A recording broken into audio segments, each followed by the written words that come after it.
What's going on, Jerome's? It is mock draft Saturday. Well, every day is mock draft day. Let's be honest here. So we like going through different scenarios and situations the Minnesota Vikings could find themselves in this offseason. And one that's been floated around, I think it's still pretty unlikely, it would be trading superstar edge rusher Danielle, the real deal Hunter, coming off the herniated disc in his neck. Want to be paid. He should be paid, but will the Vikings do it, or will they trade him to a team who will do it? So now, you may be wondering how the Vikings end up with the Raiders' first-round pick. Well, yeah, I think we know. So, the Autumn Raider is a Danielle Hunter. In this simulation, Danielle Hunter traded to the, Las Vegas Raiders. I almost said Oakland. They're moving back to Oakland. They belong in Oakland, but... and after a couple years after they gave up on Khalil Mack, they give up a bundle to get Danielle Hunter, which is a better deal. Makes sense. So they give up the number 17 overall pick in this draft. They give up their 2022 first rounder. They give up their 2023 third rounder, plus a guard fourth round pick, John Simpson, coming out of Clemson. Size, baby. Yeah, screw the scheme. Just get people movers. I did like John Simpson in the draft last year, getting him. And the Raiders get Danielle Hunter. And the Raiders have been looking for edge help forever. So Clelin Ferrell, yeah, not so much. Good dude. Hasn't quite been working out. So Danielle Hunter, Max Crosby. Let's get that. And this is basically the floor of what I would accept in terms of trade compensation. So you got 2 ones, you got a future third, and then you get a prospect, a backup level guy. Maybe he'll develop into something more. So you check that box. So the Vikings do go in with a big need at edge rusher now. But like we said, there are rules here. This is not Vietnam. So in our scenario, Riley Reif is back, so left tackle, check. Anthony Barr is back on a pay cut, as well as Eric Wilson is back. Now, PFF outlined that maybe Wilson's market is going to be a lot lower than you think, and if you can get Eric Wilson back on 1 or 2 years for $3 to $4 million, I'll do that. So linebacker is going to be good to go. Plus, you got Troy Dye. Maybe they bring back Todd Davis. That would be important. Rudy Steffen, gone. I think that's a fait accompli. Bailey and Skolquit, the specialists, everyone gone. So that becomes a need. Although, even if you don't draft a kicker or punter, just sign one afterwards. It's fine. Anthony Harris is going to be walking. Yeah, I think the franchise tag was a mistake. In hindsight, of course, being 2020. And so, filling a couple holes in free agency. Nick Martin, the recently cut center from the Texans. Now, he can be a hedge if Garrett Bradbury... in year 3, I do believe in Nick Martin's talent. Now, he had a down year last year. That's because the Texans across the board had a down year. But if you look at his numbers in context, like, he was good pass blocking, but the run game was horrid because their run game was horrid. You look who the running backs were, like the corpse of David Johnson, Duke Johnson. It was terrible. Wasn't necessarily all on Nick Martin. Then also we brought in Geno Atkins after the Bengals cut him loose. And it's a Bengals reunion. John Ross, the boss, kick returner, as well as wide receiver. Ideally wide receiver 4, bringing that speed. But Geno, yeah, maybe he has just a little bit something left in the tank at that 3-tech spot. But yeah, interior defensive line is still a priority, as well as DeMarcus Walker, trying to add some depth on the edge. Him coming over from the Broncos, former second-round pick coming out of Florida State. So on the edge, you have Walker. You bring back Afadi as an RFA. You got Wanham. You got Brailford. You got Kenny Willekes. Maybe you tried James Lynch out there. I also said Jordan Lynch, who's a quarterback in Northern Illinois back in the day. Yeah, but you're definitely going after edge in the draft. So let's take a look at what we got. So, like we said, we actually jerry-rigged this thing, but we still got number 17. That's the only thing that matters this year. So, 14, 17, and you still have those 2 third-round picks, and you still have 4 forwards. Hit him with the foul. So, let's get this thing going. So, now, we can make moves. We have an opportunity here to potentially get the quarterback of the future of the Vikings. So, what do we do? So, do you move up from 14 to try and get that guy? Do you still get edge a little bit later on? Now, remember, this isn't a top-tier edge class. Like, there's no Chase Young in this group, but you still want to partake. So, Kwity Paye, I would love, but I have bigger plans for number 14 overall. I like Phillips. I love me some Aziz. A lot of people love Gregory Rousseau. I like him. I'm not absolutely insane about him. Ronnie Perkins, Boogie Basham. We could find ourselves a spot where we get Perkins and Boogie. I actually really like that. So let's maneuver. Let's see what happens in the draft first. Eventually, let's let a couple picks bleed off. All right, we got trade offer. So the Panthers Well, I want to see what's on board. So Trevor Lawrence went 1, Zach Wilson 2. That makes sense. Penny, Micah Parsons 4 of the Falcons. Wow. Justin Fields went to the Eagles at 6. Wow. So basically, the Panthers are offering, hey, do you want to come up for Trey Lance? Now, I think it would be unlikely for them to pass on Trey Lance in this spot. But if you are given opportunity, it would be tempting because hell, maybe they're out on Trey Lance. They very well might be. Or maybe they end up with Deshaun or Russell Wilson somehow. How they keep number 8 overall, I'll never know. But I do think that our guy, George Payton, at number 9 would definitely take Trey Lance. So what's it gonna take? What were they offering? So they're offering 1, 3, 4 for 8. I don't know if I want to go that far. Moving up 6 spots, and you're giving up the good 3rd and the good 4th. But you are getting your guy. You are getting no pants or Trey Lance. And given this spot, even though the Vikings have a glaring need at edge rusher now, you do have that flexibility since you do have that extra first-round pick. You have an extra first in 2022. Do we make that part of the deal? All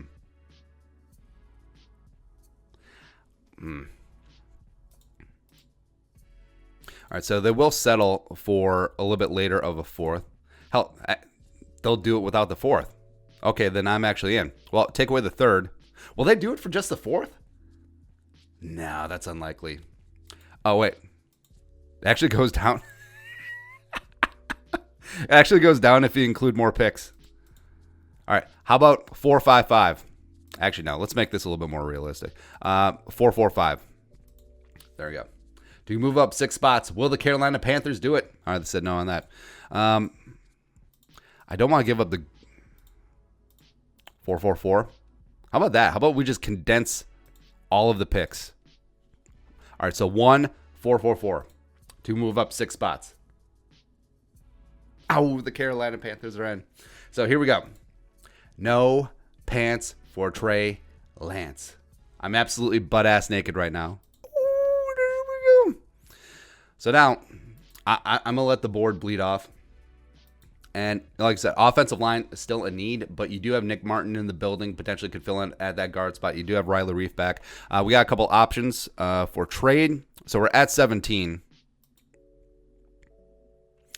Let's see. The Bucks are Bucks are offering a future second-round pick, so that would be intriguing. But let's see who's on the board. So I don't want to be just dialed in on, hey, you have to take this guy because of Danielle Hunter being gone. So I don't want to just dial in on edge, but Darisaw at 17 is super tempting still. Kwity Paye at 17, of course, would make a ton of sense, but then you're probably out of the Boogie Basham business. You're probably out of the Aziz business as well. And would you rather have Kwity Paye, or would you find a way where you can get both? Well, what would it take to drop down to 25 and then get the Jaguars second-round pick? Let's take a look at that. Let's see. I want to trade with Jacksonville. I don't want to trade with. There you go. Jaguars. What's your appetite? So 1, 23, 25, and 33. Or will Boogie be there at 45? That's a bit of a risk that I don't want to take. So what's that going to take? 2 3s?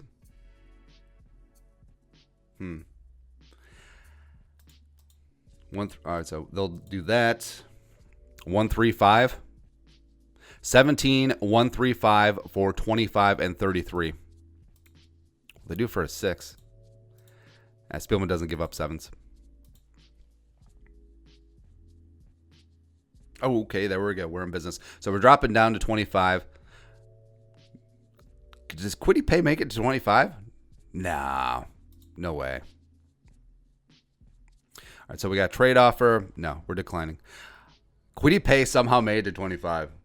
That is amazing. Now, I think that's pretty unlikely, but let's see who went. So Kyle Pitts, Mac Jones, Slater. We traded up for Trey Lance. Broncos settled for Farley. Joke went. Horn, Najee. I guess you could find a world where this makes sense. I don't know if the Jets will pass on Kwity Paye. I really don't. But it's okay. Hey. And for that, we thank you. So the Vikings, yes, he gave up on Danielle Hunter, 26 years young. Still going to be one of the best edge rushers in the NFL, even though he's coming off that injury. But if the Vikings can't afford to pay or are unwilling to pay, and they flip him to Oakland, let's review the deal. 17, future first, future third, John Simpson, and then they get Danielle Hunter. And then you're able to come out of the first round with Trey Lance, quarterback of the future, and Kwity Paye. Yeah, I'm kind of okay with that. Now, you're looking at the board, just how it magically just fell perfectly. Now, I do not expect Rousseau to be available at 33. I think he'll go a lot sooner. I think that he might even go before 14. But Azeez certainly could be in the mix at 33. And Paye and Azeez would be just a dynamic duo together, where Kwity Paye can be on that left defensive end side taking over for Danielle Hunter. He's got the size, he's got the strength to be able to hold up in trash. And then you have Azeez from the blind side, sort of a lighter, sort of like a Yannick the Freak of this draft. So if you had them paired up, that's amazing. Or do I want Ronnie Perkins or Boogie Basham or Joe Tryon? Wow, do we go in a different direction here? I don't think we should, but we could. Nah. We're going to Z's. We're not overthinking things. So you come out of the top 33 picks after you moved on from Danielle Hunter. You still have a future first. You still have a future third. You still have John Simpson. And you come away with no Panther Trey Lance, and then you get Azeez and Paye. F you, pay me. Wow. No, what do we still have for picks? Because we package a bunch of those 4s. So we have a 3, 4, 2 5s, 6, and a 7. So positions of need still have not addressed offensive line, even though you feel okay with that patch together. You have Reef, you do have Nick Martin, you have John Simpson in the building now with Oli Udoh, with Kyle Big Hinton, but offensive line still a need. Safety, have not addressed that at all. Didn't even get one in free agency. So that is something that you need to look at. But this draft, the way that it's set up, you feel okay with looking at safety in the mid-rounds. No, I don't want to trade for your stupid picks and stupid... Well, hold on. Nah.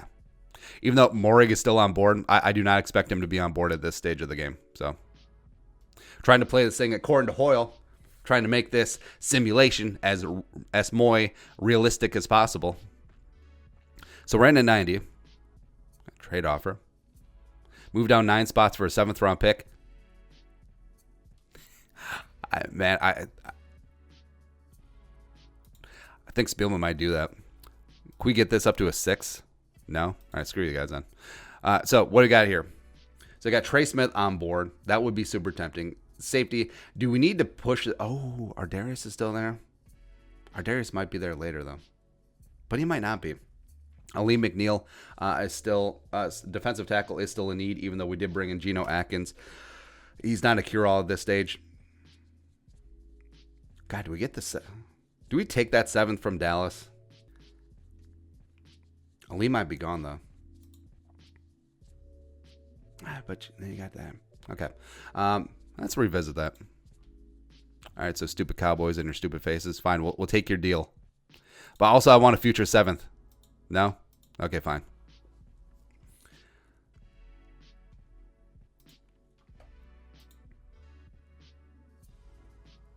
All right, Aleem does not make it, but that's okay. The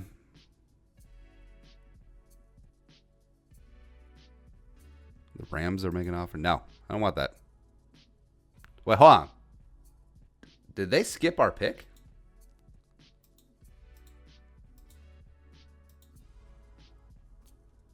What the hell happened? Wait, we just automatically took Deontay Brown. How did that happen? Okay, it's fine. It's fine. It's whatever. Probably wouldn't have been my pick, but I don't know. Somehow, some way, that's how it just went down. But that's whatever. All right, so we're still up in the 4th round. Yeah, so still have 4, 2 5s, 6, and 2 7s left. So we're going to be in business. Resume the draft. Enhance. So, hold on. Wait, are we auto picking? Like, what the hell is going on? Actually, I'm sort of intrigued. I didn't even know this was an option. Fine, go ahead. So we got Wheeler Walker Little Jr.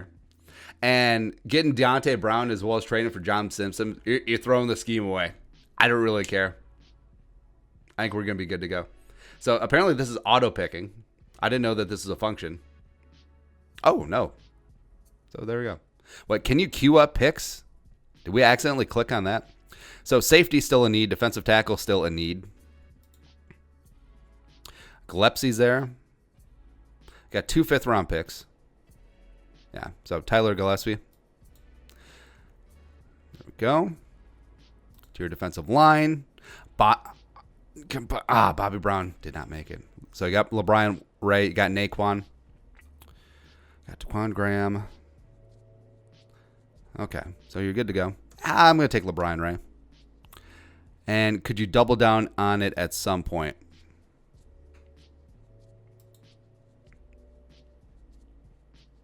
So wide receiver wise, you still have John Ross in the building, but Jalen Darden, Cade Johnson down. Josh Palmer sitting there chilling. Wow. It's a defensive tier.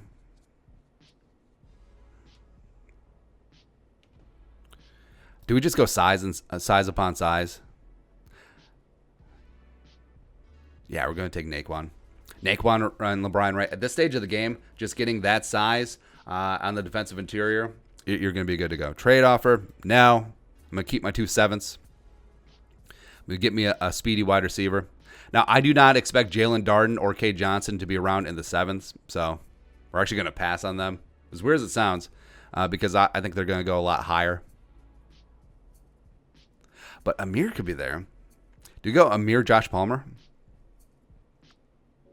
Yeah, let's do that. ISM as well as Josh Palmer. Let's go. And that's the draft. Feeling pretty good. Even though we auto-picked in the middle. Maybe it was just the hand of the football gods like, you need to draft offensive line.